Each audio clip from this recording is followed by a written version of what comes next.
Alors aujourd'hui nous allons essayer de faire marcher une progress bar. Qu'est-ce que c'est qu'une progress bar? C'est tout simplement ça qui va vous montrer la progression, par exemple, je ne sais pas, d'un téléchargement ou quelque chose comme ça. Alors là on va faire plus simple, on va tout simplement dire que quand l'utilisateur va cliquer sur le bouton, un certain pourcentage va arriver. Après je vais vous apprendre à faire par rapport à d'autres événements. Alors donc nous allons déjà aller dans interface, modifier une propriété dans contrôle. Si vous savez pas trop utiliser ça, allez voir les tutos d'avant. Alors donc dans progress bar, alors on descend, on va dans la propriété value dans system 32. Donc on sélectionne, on met surtout pas cette valeur du texte, surtout pas. Donc mettons je mets 10.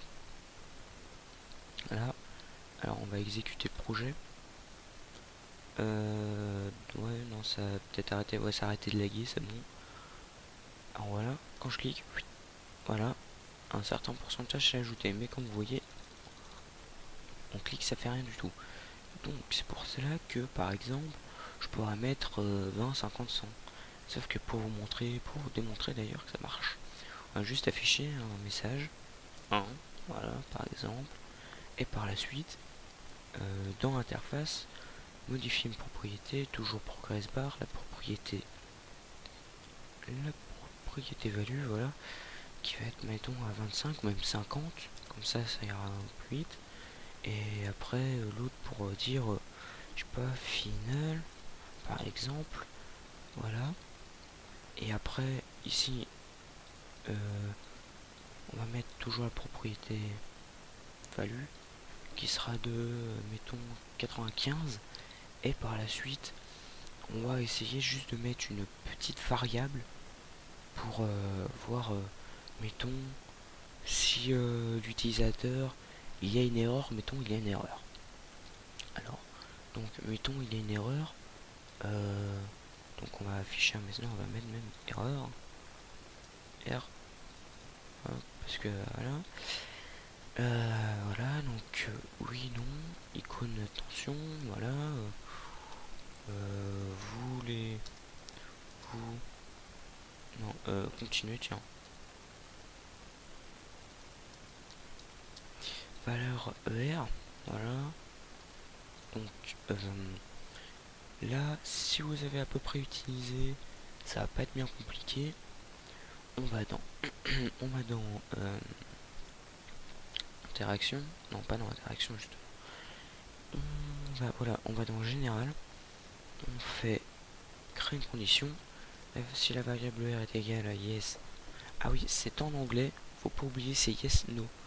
Donc voilà, yes, alors non, je me perds là. Interface, modifier une propriété, si la valeur est yes, alors progress bar propriété value, nouvelle valeur 100, et dessous on va mettre une valeur de telle sorte que la progress bar sera à 0. Donc valeur value 0. Voilà, alors on va tout de suite essayer ça. Exécuter projet généré. Là je suis content, ça va assez vite. Hop, 1, final, continuer, non. Ça s'est vidé. Si on fait 1, final, continue, oui, ça va arriver à 100%. Donc après, avec quelques variables de 3 modifications, on peut arriver à faire quelque chose d'assez simple. Et voilà. Donc en espérant que cette vidéo vous ait plu, la prochaine vidéo, je sais pas sur quoi je vais la faire, peut-être sur internet, les web browsers, etc. En espérant que ça vous ait plu.